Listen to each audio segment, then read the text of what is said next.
Hey guys, my name's Stephanie Stout, and for the condition presentation, my partner Mike and I chose autism spectrum disorder. Autism is something that can be found in adults and children and all different ages, and it's something that most people are, if they have it, are born with it, and that they learn they have by people just observing them and watching their interactions. It affects their social interactions, it affects their ability to learn and process information, and it affects their everyday life. With autism, I chose my article to be based around education because I've worked in schools with autistic children, and I currently work in a residential setting where we have autistic children.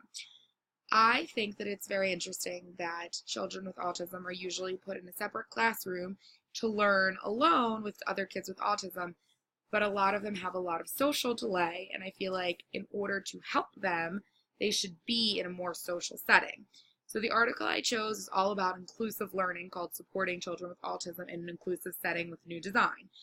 And it's basically about placing children with autism into a normal classroom setting and making our teachers more prepared to handle autism with an idea called Universal Design Learning Framework, which is basically they create a different kind of lesson plan but following the exact same information, because a lot of times autistic children and autistic adults are incredibly intelligent. We just expect less from them because of autism, and really we can put them to the same technique or same standards but use different techniques to work with them. So in the framework, they talk about having a schedule where you show visually exactly what you're going to be doing, which helps a lot of people with autism compartmentalize so they're prepared. And also routines and procedures that teachers lay out very clearly. This is what needs to be done, and this is how we do it without prompting, and these children learn to adapt to a normal setting easier. They just need a little bit more gentle nudging. This is how things are done, instead of just throwing a ton of information at them at once. Also priming. So if you ever know that like a teacher is going to be absent one day, or like there's going to be a stray from normal lesson plan, let them know a day or so in advance. Prepare them for something where normal children could handle it a little better. A child with autism might have more struggles handling a change. So if we just adapt them to the setting as it happens, they'll process much better.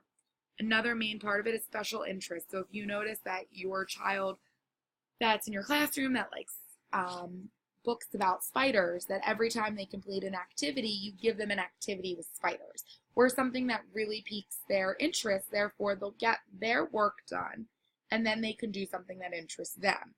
It's an interesting way of learning, and it's definitely something that gives the children more opportunity to interact with the other students, and it's something that I feel like if all teachers were well equipped with during their schooling, that we could just have classrooms rather than a specific classroom with isolation for autistic children.